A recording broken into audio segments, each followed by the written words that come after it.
thanks for coming out. If you just got here, there's food in the back and drinks over there, some juice and coffee over here. Feel free to get up and help yourself anytime you need to. It is our pleasure to introduce Dr. Peter Vogt. He's the Dean of Bethel Seminary and a former Southtowner.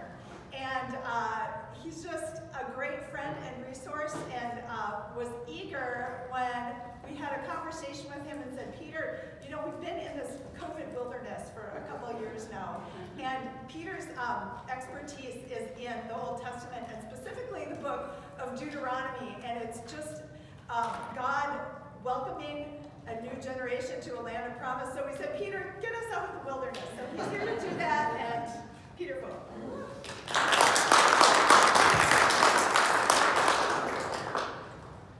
All right, I'm going to try not to mess up the technology here, but I'm going to move around a little bit because I want to be a little bit closer. But it's great to be with you.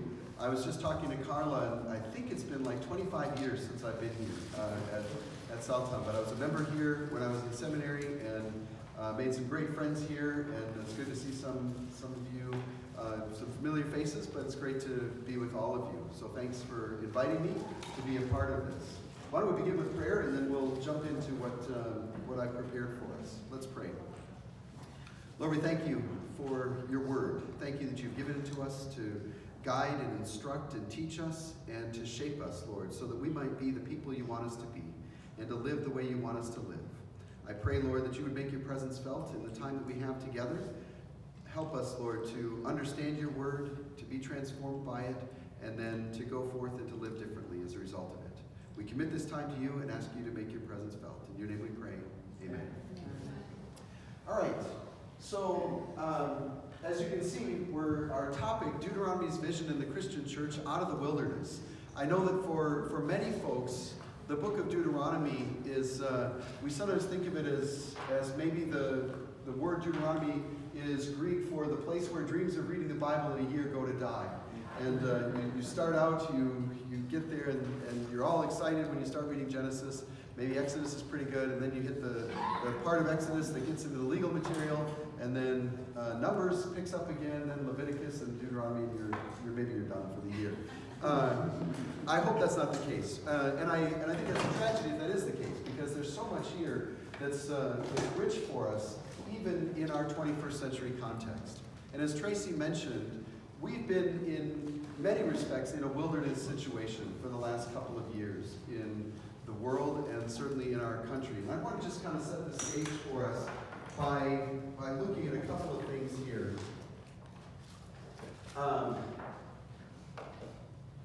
72% of Americans say that the country is headed in the wrong direction right now, from some of the most recent opinion surveys. Asked to describe the state of the country, the most popular responses were downhill, divisive, negative, struggling, lost, and bad, per NBC News. So not a great picture of where we are in terms of our perspective. Some more statistics. 36% of American adults report serious loneliness.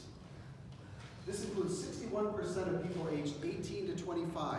These are, think 18 to 25, those are college students, some of them. These are folks who are the most social in many respects, and yet 61% of them say that they have serious loneliness. 51% of mothers report that. Now that's maybe more understandable in some ways because of the isolation that can result from having to focus on caring for children, but nevertheless, that's an issue.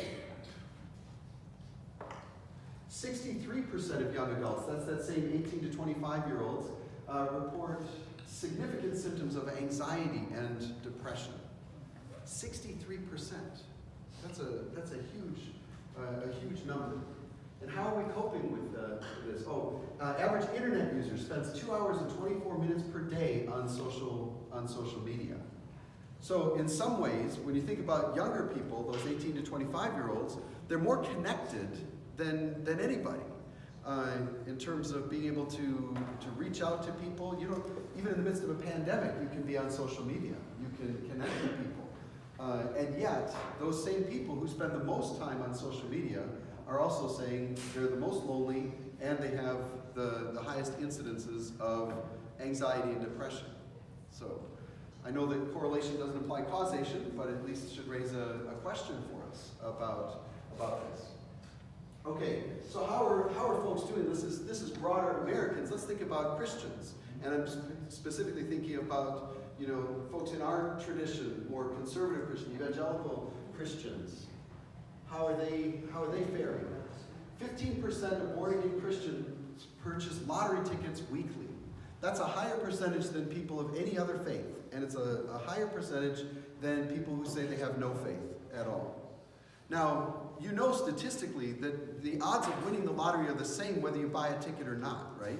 You're not going to win when you buy a ticket. And I'm not a gambler, but I can understand at least the attraction of going to a casino and playing a game. You can be with someone, you're socializing, that sort of thing. I don't do that, but I can understand that attraction at least. I can't understand the attraction of a lottery ticket. I mean, you go, you buy the thing, you get your numbers, you lose, and that's it. But 15% of born-again Christians are purchasing lottery tickets weekly. Again, a higher percentage than people of other faiths. Divorce rates for evangelical Christians and for non-Christians are indistinguishable. That's starting to change now, though, in a positive way. That we're starting to see a little bit of divergence in this regard in more recent years. So that might change.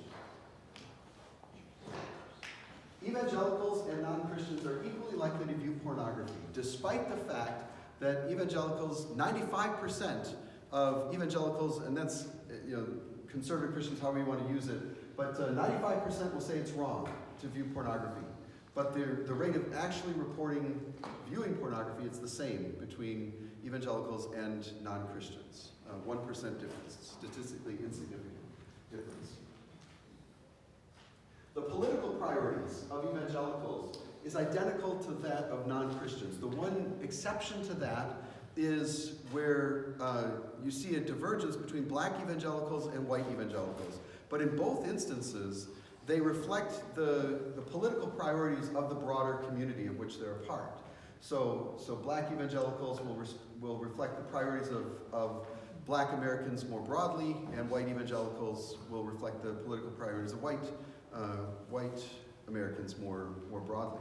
Now, I share all these things with you to sort of illustrate that, at least from my perspective, there's a problem. There's a problem with how we're doing at living as the people of God. Every one of these things that we've just been talking about, in my estimation, shouldn't be the case for followers of Jesus, right? I mean, why are Christians buying lottery tickets at a higher rate than people of other faiths? What is it that people do when they're going to when they say they're going to win the lottery, right? What are they going to do? They're not saying, I'm going to build that orphanage in Africa. I can finally build that orphanage. They're saying, I'm going to buy a boat. I'm going to have the good life, right? But from a biblical perspective, we have the good life, right? The good life is found not in material possessions or success in the way that our broader society defines it, but the good life is defined by relationship with Christ, which we already have. So why are born-again Christians buying lottery tickets more than anybody else? I think it's because we've got a problem. There's a problem with how we're conceiving of our lives. Now, I'm going to suggest, starting today and over the next 3 weeks after this, that Deuteronomy, the Old Testament book that is often unread, actually provides a vision that's relevant for us, a way for us to think differently about things that will be helpful to us in addressing many of these things, if we can understand the vision of Deuteronomy. So let's talk a little bit about what we get in the book of Deuteronomy when we approach the book of Deuteronomy. You may recall that the book of Deuteronomy is one of the first 5 books of the Old Testament, part of what we call the Pentateuch, or Jews call it the Torah, and it is one of the 5 books of Moses. It's written by Moses, and it's written by Moses and addressed to a particular audience. And that's an audience that's on the verge of the promised land. And they're actually at what I call the back door to the promised land. You see, if you remember from reading in Exodus and then in the book of Numbers, the Israelites are brought out of Egypt. There's the plagues, we all remember that, the plagues, and then the Israelites are brought out. They're brought to Sinai, and they spend 2 years at Sinai. It's 2 years where God, through Moses, is working with the people to help shape their worldview, to help shape their understanding of who they are and how they should see the world. What are the priorities that they should be reflecting as they live their lives? And so they spend 2 years being formed and being shaped and being prepared for the calling that God has for them. And that calling that he has for them is to be the people of God, to enter into the land that he's going to give them, the land of Canaan. And that was promised to them through their ancestor Abraham 700 years earlier. In Genesis 15, Abram is walking through the land, and God says, I'm going to give you this land. But he says, the sin of the Amorites is not yet complete, which means the Canaanites, the inhabitants of the land. And he says, the sin of the Amorites is not yet complete, so I'm not going to give you this land yet. And so, but eventually I will. And so now 700 years later, they're about to receive the promise. They're going to go into the land, and they're going to be the people of God in the land. And their mission is to be a witness to the nations. Now that might seem strange to you. We sometimes think about missions and being a witness as a New Testament idea. It's actually an Old Testament idea. It's both. But it starts in the Old Testament. The idea is that God chooses Israel and establishes Israel to be his people so that they can be a witness to the nations. And the idea is very much that the nations will watch and will want to come and be a part of the community of the people of God. And we don't have time to go into all of that, but that's an important aspect of Israel's identity, is to be a witness to the nations. So they go from Sinai after this 2 years of, maybe we think of it as boot camp, 2-year-long boot camp of getting them ready to be the people of God. And they go to the front door of the promised land, ready to go in and take the land. And then what happens? Who remembers? Go ahead, just shout it out. Ted, you know. They think that they're too strong, they're not going to be able to do it. Yeah, they think they're too strong. They're not going to be able to do it. You've got the 12 spies, 10 of them come back and say, there's no way. There's giants in the land devours its inhabitants, we can't do it. And 2 faithful spies, Joshua and Caleb, say, of course we can do this. God is with us, and of course we can do it. But they listen to the 10 faithless spies. So they're condemned to wander in the wilderness until that generation dies out. And so they go back into the wilderness. And they're wandering in the wilderness, moving from place to place, and in a sense waiting for that generation to die. And that happens. And then the next generation rises up. And then they go to what I call the back door to the promised land, the plains of Moab. And there's the next generation that's now there. They're where their parents were 38 years earlier. And the question, as we read through this, is, are they going to be like their parents? Are they going to do the same thing that their parents did? Are they going to get afraid? Are they going to do that? And that's where we pick up the story in the book of Deuteronomy. Because Deuteronomy is addressed not to that first generation of Israelites that came out of Egypt, but to the second generation of Israelites who came out. They're on the verge of the promised land. They're at the back door to the promised land. And the question is, will they do what they have been asked to do? We think, for example, in Deuteronomy 8, verses 7 through 10. For Yahweh your God is bringing you into a good land, a land with brooks, streams, and deep springs gushing out into the valleys and hills, a land with wheat and barley, vines and fig trees, pomegranates, olive oil and honey, a land where bread will not be scarce and you will lack nothing, a land where the rocks are iron and you can dig copper out of the hills. When you have eaten and are satisfied, praise Yahweh your God for the good land he has given you. So their circumstance is about to change. They've got a promise of something better. They're going to leave the wilderness and go into something better. And that's what God is offering to them there. A land flowing with milk and honey. This is a good thing that he's offering to them. It represents a change to their circumstances, though, because I know it would be hard to see from the back there, but when they were living in the wilderness, they had a certain organization that they lived in. So you've got the tabernacle here at literally the very center of their existence, the camp that they are in. The tabernacle, the symbol of God's presence, is right here in the middle. And you've got the Levites camped out on the three sides, and the priests over here at the east entrance to the tabernacle. Then all the 12 tribes of Israel are camped around this. And so for during the time in the wilderness, as much as it's a challenge, because obviously they're not living in that land flowing with milk and honey, they're eating manna every day, for example, and all this sort of thing, but they have something that is important, and that is they have a sense of community.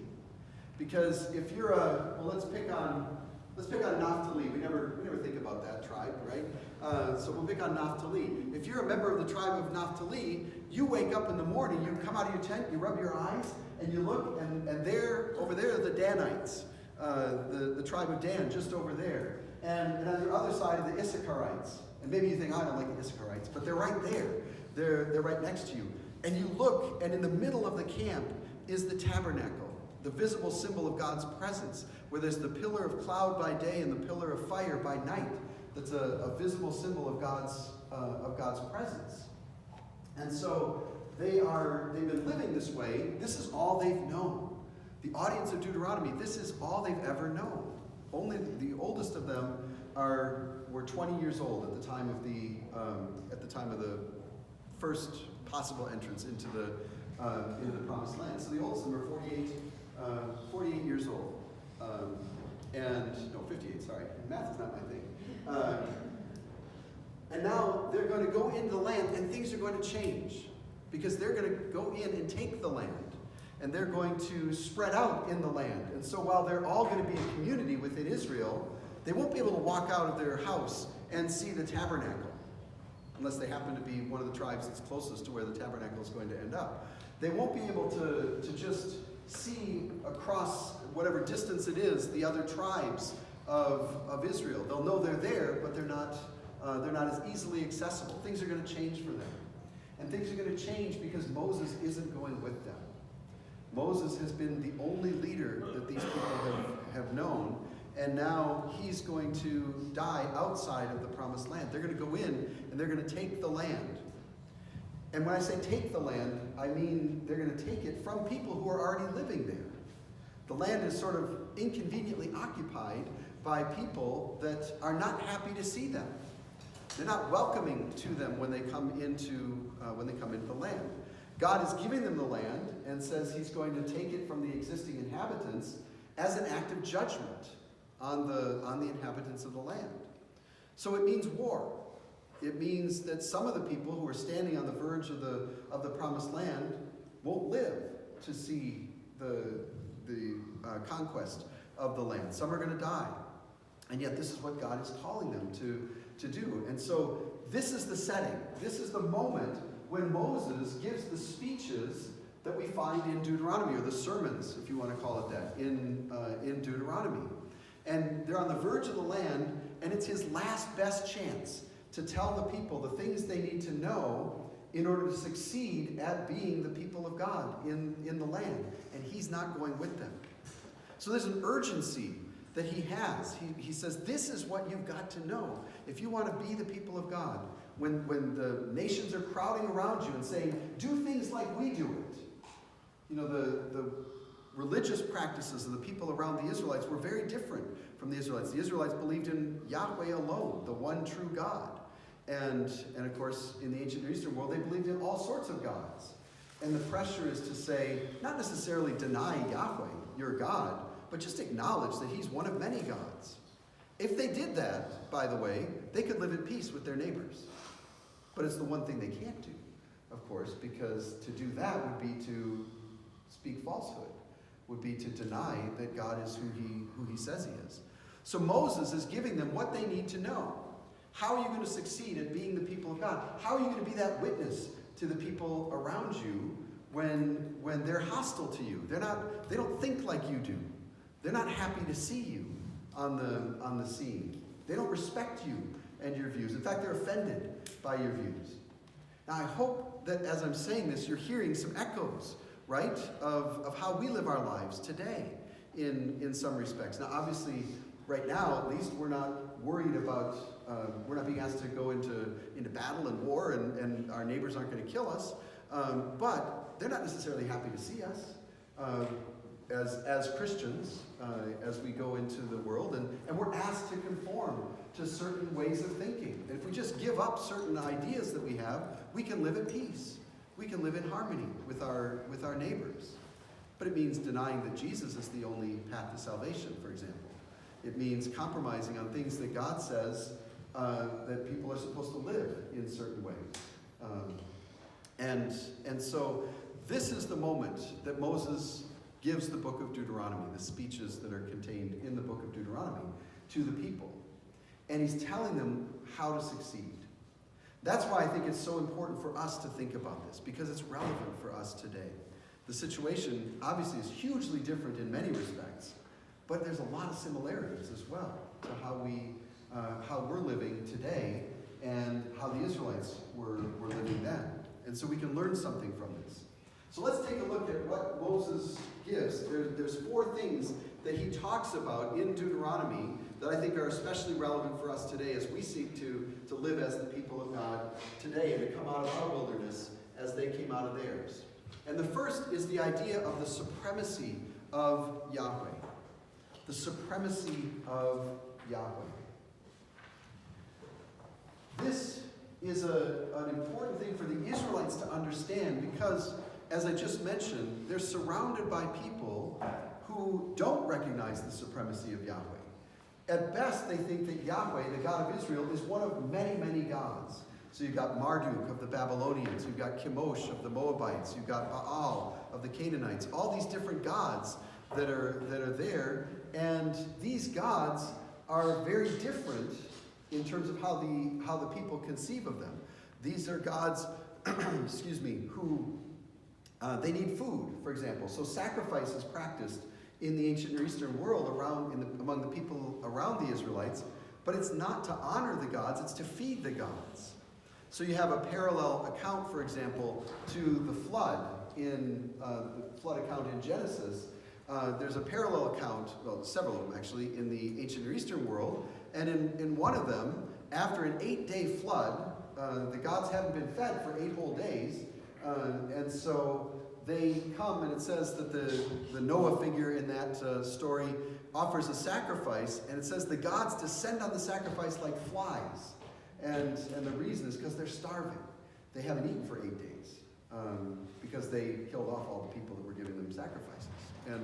And yet in the Bible, the God of the Bible doesn't need food. Sacrifice is a pleasing aroma to him, not food for him. And the flood lasts for over a year before there's any kind of sacrifice. And there's a whole host of differences. And so for Moses addressing the people of his audience in Deuteronomy, he needs them to understand the supremacy of Yahweh, that Yahweh is unlike any other God in the world. And in fact, those other gods don't exist. But he needs them to understand that. Now, sometimes when I teach my students, I'll talk about the fact that the Pentateuch in particular, the first 5 books of the Bible, it's a victim of its own success. And that might seem a strange thing to say, but in the Pentateuch, Moses is arguing for certain things that we take for granted. In other words, my guess is nobody in this room needs to be convinced that God is the one true God, right? Or we don't need to be convinced that God is the only God. After all, what are atheists opposed to? They're not usually opposed to polytheism. They're opposed to monotheism. They're opposed to one God. So even our broader society accepts the idea that there is one God, and some people reject that. But for Moses and his audience, that wasn't a given. That wasn't something that they took for granted. They believed, many of the people around them, well, most of the people around them believed in multiple gods. And so the temptation was to soften on the idea of the supremacy of God. But Moses is here at pains to help them understand that God is supreme, that he is the one true God. Questions sometimes arise, how monotheistic is the Old Testament? How monotheistic is the Pentateuch? And it seems to me that while there are many scholars who would say, well, it's not very monotheistic until much later, you have in Deuteronomy statements like I'm trying to think, is it chapter 29? I can't remember the reference right now off the top of my head, but it says, Yahweh is God, there is no other. Now, I don't know how else you say there is no other God besides saying there is no other God. and it's certainly true that to some extent Moses is taking for the sake of argument the existence of other gods, but he doesn't seem to believe that there actually are these other gods. He seems to accept that there's a spiritual entity behind there, but that's maybe a conversation for another time. But in any event, Moses is wanting the people to understand that there is the one God, and that is Yahweh, and he is supreme. And the people have to live as if he is supreme. So how do we get there? Deuteronomy chapter 6, verses, actually it should be 4 through 9. Hear, O Israel, Yahweh is our God, Yahweh alone. You shall love Yahweh your God with all your heart, with all your soul, and with all your might. These words that I command you today shall be in your heart. You shall teach them diligently to your children, and shall talk of them when you sit in your house, when you walk by the way, when you lie down, and when you rise. You shall bind them as a sign in your hand, and they shall be as frontlets between your eyes. You shall write them on the doorposts of your house and on your gates. This is maybe the most famous text from the book of Deuteronomy, apart from the Ten Commandments. This is known as the Shema, because the first Hebrew word in verse 4 that's translated as here is the Hebrew word Shema. And Jews, even today, recite this passage twice a day in obedience to this passage, where it says, you shall talk of them when you lie down and when you rise. So morning and evening, when they get up, before they go to bed, they'll recite this passage in obedience to this. But notice what it says. Again, Moses addressing that audience. Hear, O Israel, listen. Listen to what I'm telling you, he says. Yahweh is our God, Yahweh alone. And he knows that they're going to be tempted to put their trust in other gods. They're going to be tempted to think the way other people think. And he's saying that's not an option for us. If you want to succeed at being the people of God, you cannot do that. And so then he says, you shall love Yahweh your God with all your heart, and with all your soul, and with all your might. We're not going to go through the whole passage, but I do want to talk just for a minute about verse 5 here. Because when it talks about loving God, it's not talking about having a warm, fuzzy feeling toward God. Because for the Israelites, the heart is not the seat of emotions. And we know that the heart is a blood pump, right? I mean, we all get that. That's not the seat of our emotions. The brain is the seat of our emotions. But we talk about loving someone with our heart. I give you my heart. All this language. For the Israelites, the heart was not the seat of the emotions. The kidneys was the seat of the emotions for them. And it doesn't say love the Lord your God with all your kidneys. It says to love the Lord your God with all your heart.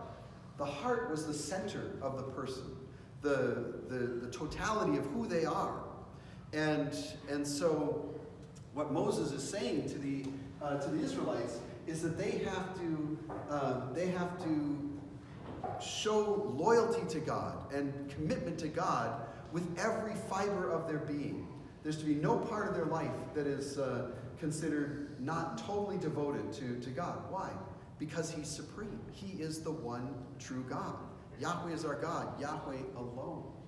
And this is the call. And again, we're talking about heart. Love here too is not just what we think of as sort of the romantic things. It's showing loyalty, particularly. It's not divorced of emotions, but it's not primarily about emotions. This language actually comes from there are parallels to this language in ancient Near Eastern treaties. And Deuteronomy has sometimes been compared to ancient Near Eastern political treaties. And in those treaties, it will talk about a great king who comes and imposes terms on a lesser king, either because they've been conquered or because the greater king threatens to conquer them. In other words, they come and they might say, we know how this is going to go. I'm going to conquer you, and says to a lesser king, you can surrender now and stay alive, and I'll keep you on your throne, and you'll be subject to me, or you can go to war with me, and I'll kill you, and I'll put somebody on the throne who will be subject to me. But this is how it's going to end. And so when they do that, they will enter into a treaty. And so we have an Assyrian king, for example. Sennacherib is a very famous, brutal king. The Assyrians were the Nazis of their day. And you get this brutal Assyrian king who comes in, and he imposes treaties on someone in that situation that I was describing, because he's so much more powerful than they are. And they know how the war's going to go. And so he'll say, we're going to make a treaty, and it says, you're going to love me. And in reality, the king that he's imposing this treaty on hates his guts.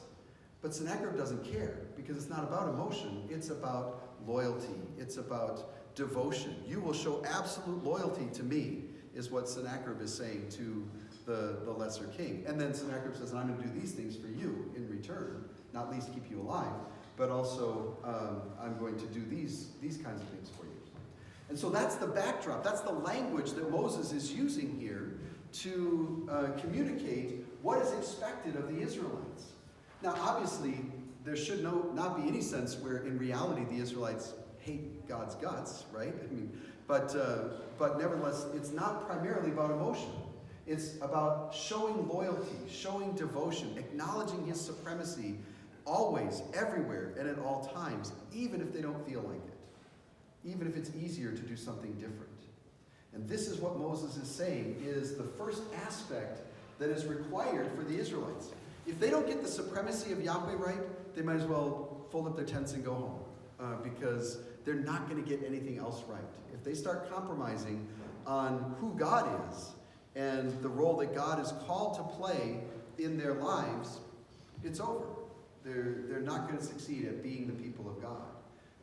And that's what Moses is trying to communicate to them. Next, we can look at Deuteronomy chapter 7.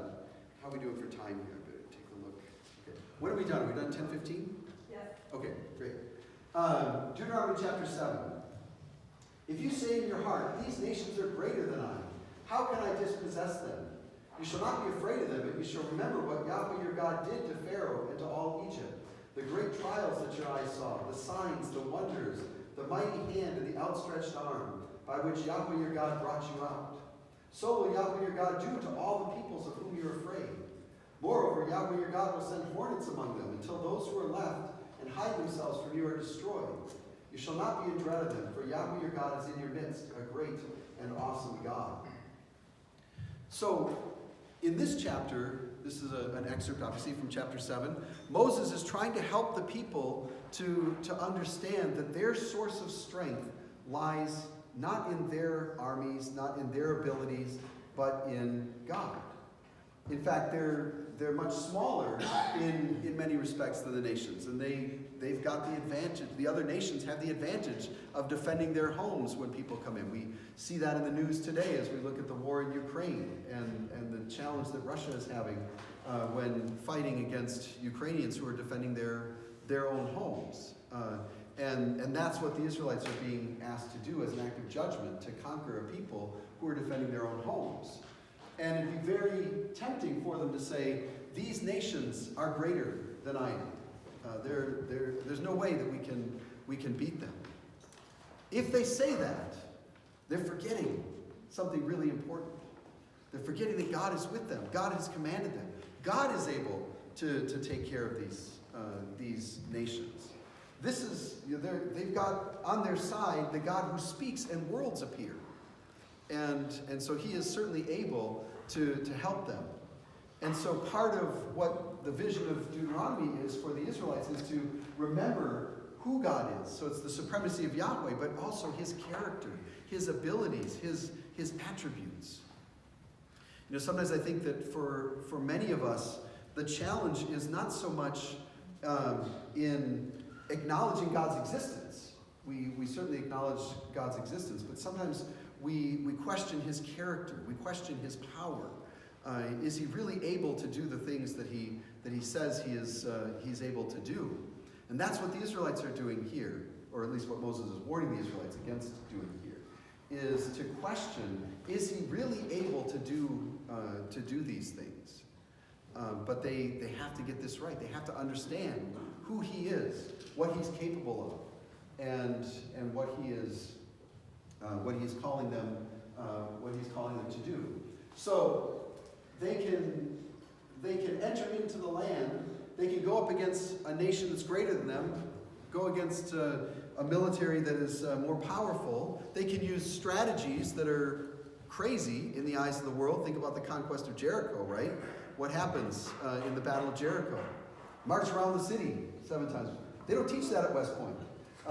March around the city and blow trumpets. There's not a class on that at West Point.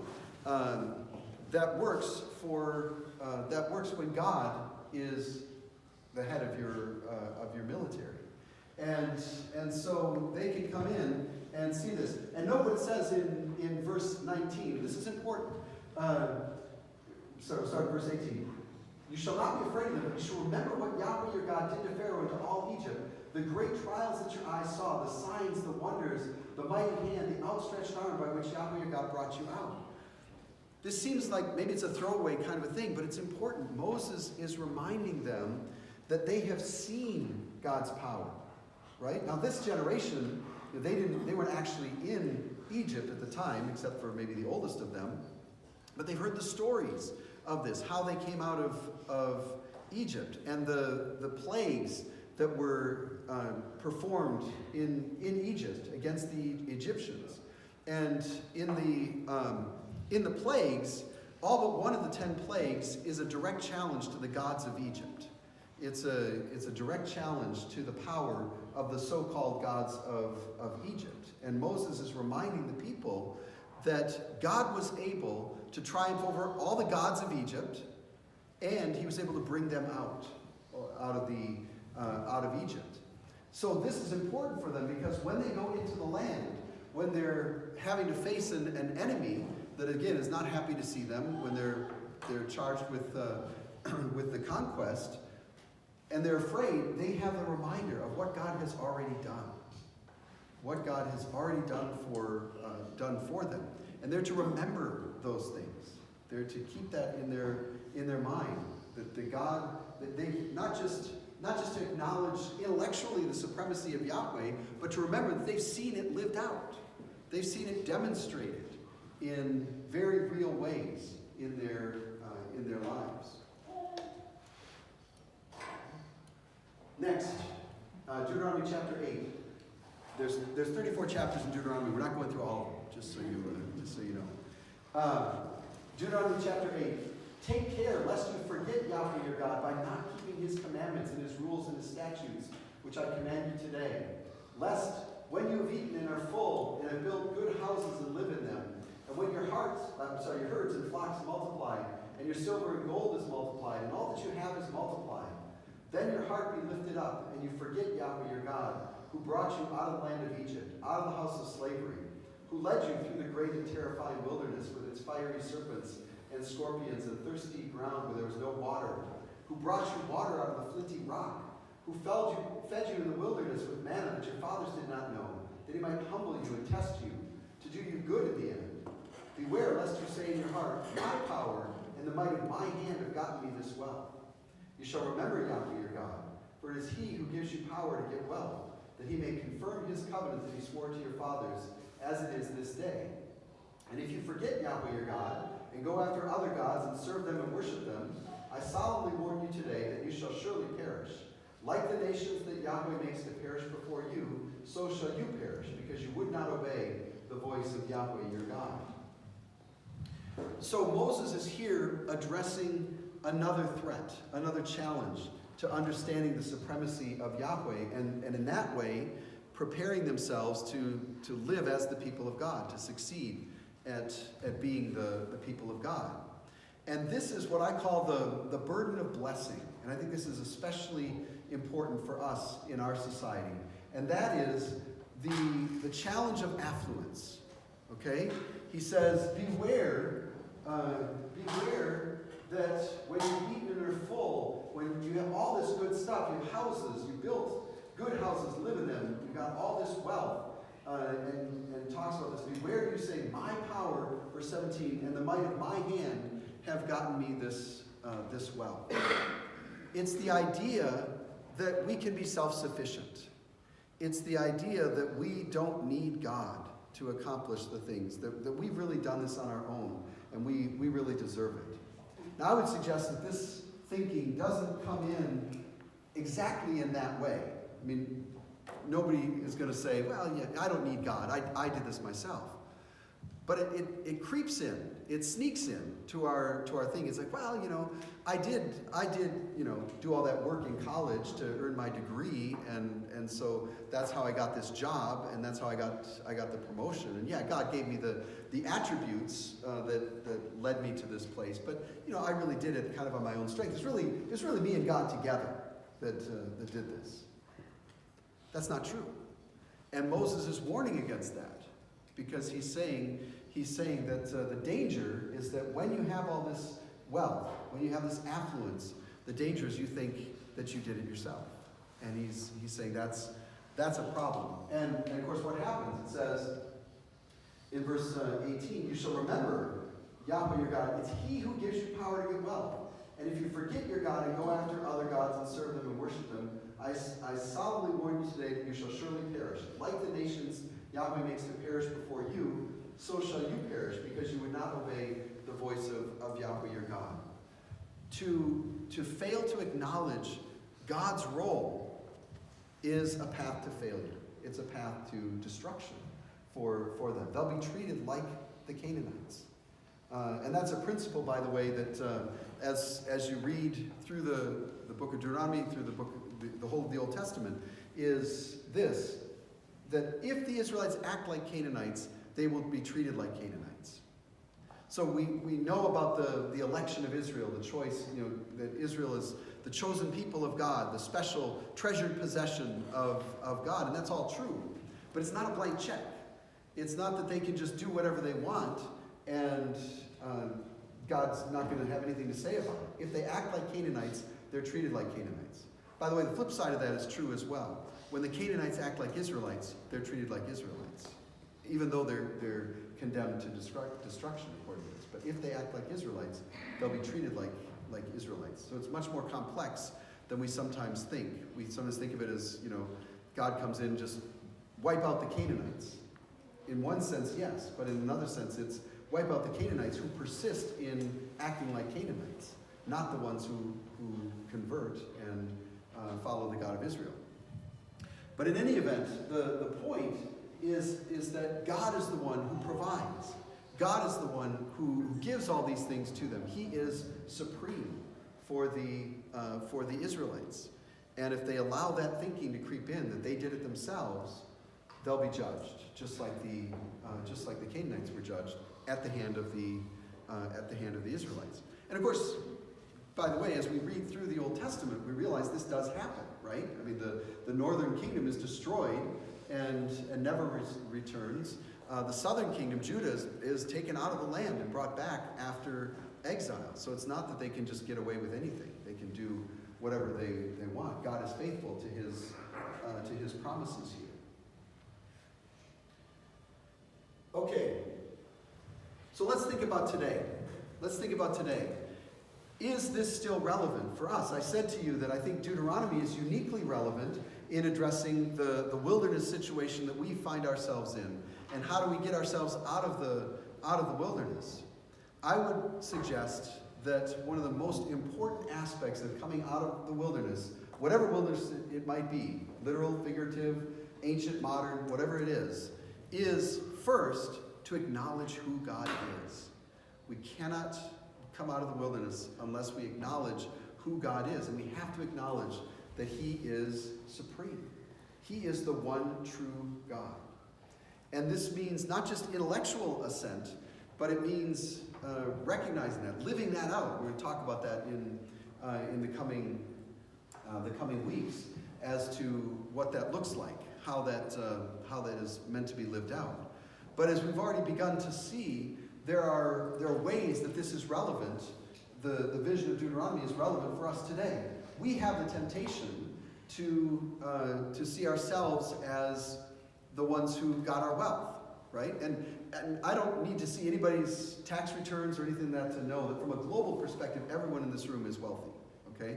I'm not talking about relative wealth in our society, but from a global perspective, we're all wealthy,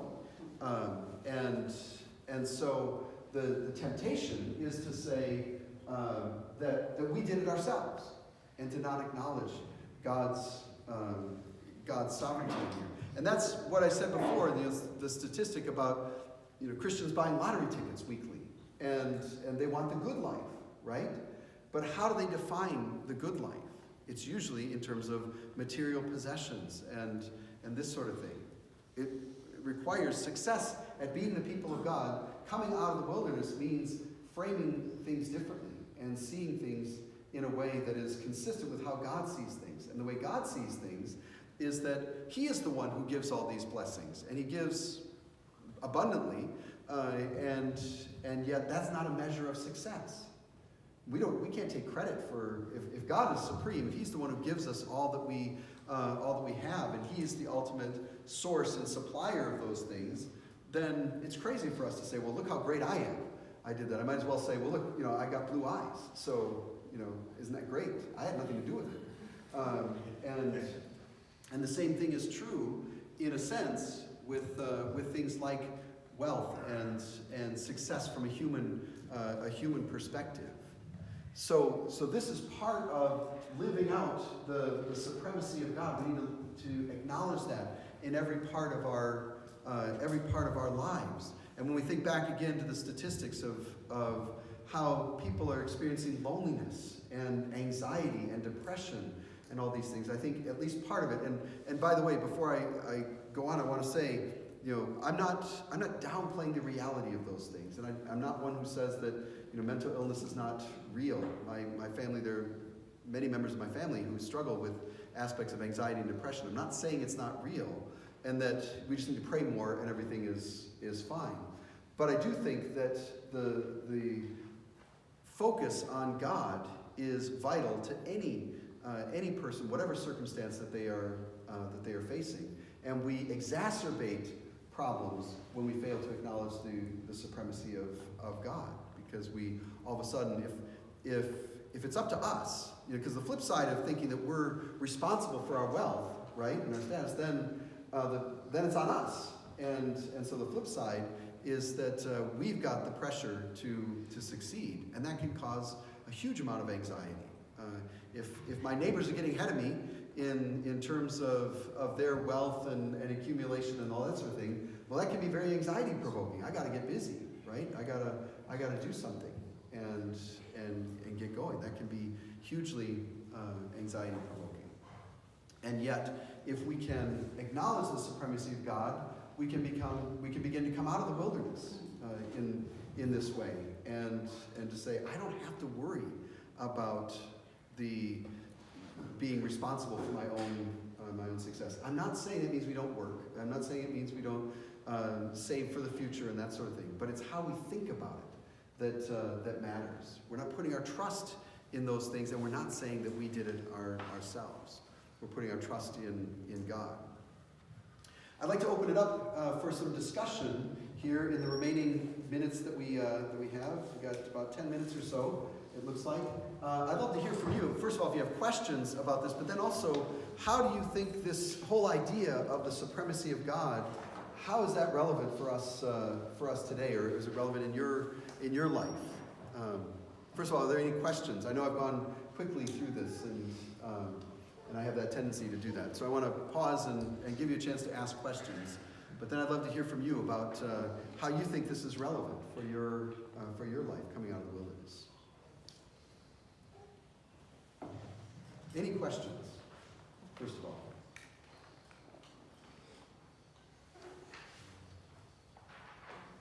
It's sort of off topic. At the very start, you got the statistic about divorce rates between Christians and non-Christians.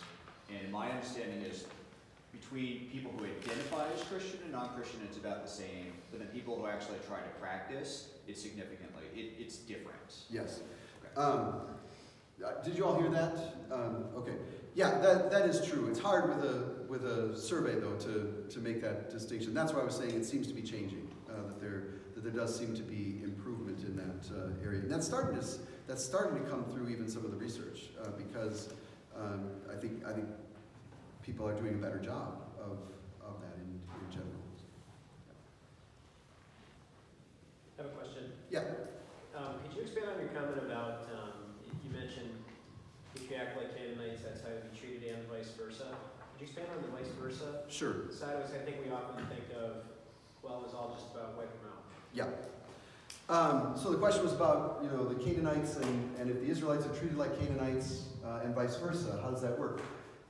I think it is a misconception. We often think that when God commands in Deuteronomy chapter 20 the destruction of the Canaanites, that it's this, just absolute wipe out everything that breathes.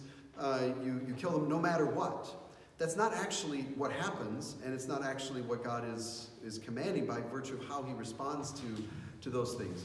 So remember what I said before about Israel has a mission, and Israel's mission is to be a witness to the nations. God's desire, he cares about all people, right? It's not that he only cares about Israelites. He cares about all people. All human beings are created in the image of God and are therefore valuable in his sight. So he wants people to come to him, to be a part of the community of the people of God. But he gets there by virtue of establishing Israel. So you have examples where you have Rahab, for example. She's a Canaanite, right? And yet she refuses to follow her culture, in a sense, and she protects the spies, and she apparently trusts in God at some level, and she's spared. At no point is Israel punished or condemned or judged for failing to kill Rahab. Why? Because she is a faithful. She becomes a faithful Israelite. The best example of this, I think, is Ruth in the book of Ruth. She is a Moabite who, according to Deuteronomy, is to be excluded from the assembly, the community of the people of God, for 10 generations as a Moabite. And yet, in Ruth chapter 1, when her Israelite mother-in-law is going back to Israel, and she says, "Go back to your family and to your gods, and go back there." That's the one thing that Ruth can't do. Why? Because she's become a follower of God. In fact, in chapter 1, verses 16 through 18, that famous passage that we often read at weddings, even though it's two women, but it says, "Where you go, I will go. Where you stay, I will stay. Your God is my God." And our translations often will say, "Your God will be my God." But it's actually, there's a shift in the Hebrew there. And it's, "Your God is my God, and your people are my people." In other words, it's not something that's going to happen. It's already happened. She has converted. She's become a follower of Yahweh. And so she then is treated as an Israelite. And now she's not a Canaanite, so I want to be clear about that. She's a Moabite. But nevertheless, Deuteronomy says that the Moabites are to be excluded from the assembly for 10 generations. And yet, her great-grandson is David, right? The Israelite king par excellence. And there's no hint that David is to be excluded from the assembly. And so Ruth, because of her sincere conversion to becoming a follower of Yahweh, is counted as an Israelite. So she's acting like an Israelite. She is treated like an Israelite. And I think those are paradigmatic. That there were other Ruths in the world that aren't recorded for us, but that's how they were supposed to be treated. Does that get at your question? Yep. Thank you. All right. Any other questions? Well, let's talk a little bit then about how does this whole idea, how does this resonate with you? The idea of the supremacy of God as being necessary for us to come out of the wilderness. how can we live, well, we'll talk about how we can live that out, but just this idea that's a vital part of that. What are your thoughts about that? Does that make sense to you?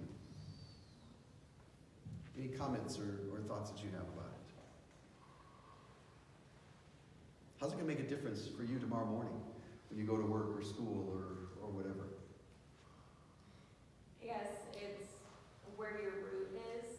That's kind of propel and change and shape your days. And so, like, if that root is trusting in like that true character of God is supreme, then we can live in that truth. We can believe that truth, and as we face the different things in our different days and whatnot, Yeah. we kind of live in that power and that root. Yeah. Good.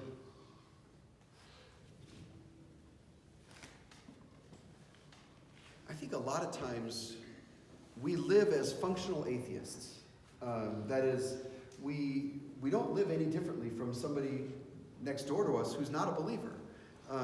And it's almost like, again, we wouldn't ever say this, but it's almost like, God is there if we run into trouble. In case of trouble, break glass, and then God can be released. But we live as if He's only there to help us in times of trouble. What the Vision of Deuteronomy, I think, is arguing against is that mentality. It says we can't live as functional atheists. We have to live as the people of God each and every day, and that starts by being aware of who He is and what are the claims that He makes. And so, to your point, we've got to do that, have that foundation each and every single day that we go. Other thoughts or observations? One thing that struck me is the Shema. Read that many times, and I guess I always just, for whatever reason, thought of it, that's a Jewish thing. Like you said, twice a day still. Yep. And I guess maybe the realization of, why wouldn't that or shouldn't that be something that we ourselves would keep in our minds daily? Yeah. Yeah, absolutely. And I think I appreciate your making that point. I think that's something that we have to often get our minds around when we approach the Old Testament more generally, but the Pentateuch in particular. And that is, particularly for us as Baptists, we kind of have this idea that ritual and liturgy and those sorts of things, that's all somehow suspect, right? I mean, that's them over there. That's Catholic or that's Jewish or whatever. We don't do that. The reality is, and I haven't been here for 25 years, so please understand I'm not judging Southtown Baptist Church, but the church more generally, these churches, we have a liturgy. It's just usually not a very good one. We haven't thought about it the way some have. But there's a reason why ritual is a part of so much of what we find in the Old Testament. Things like reciting it twice a day. It's because we're prone to forget. And it's almost like God knows what He's doing when He says things like, remember these things and remind yourselves of these things. We need those reminders. And I speaking for myself, I find myself convicted at times because it's like, well, why do I think I'm so much better than the people of Moses' day? I'm going to remember. They're going to forget. But I'm going to remember because I'm more spiritual. I'm better. I don't have any basis for thinking that. And so I think we can learn a lot from that sort of thing, to incorporate that. Not as a way of earning favor or something like that, but as a way of reminding ourselves of important truths that God wants for us to remember. And He says is really important that we remember. All right, well, it looks like our time is up. I think, yeah. So thank you for being here this morning. We're going to continue the next 3 Sundays talking about other aspects of Deuteronomy's vision. So thanks for being here. We'll see you next week.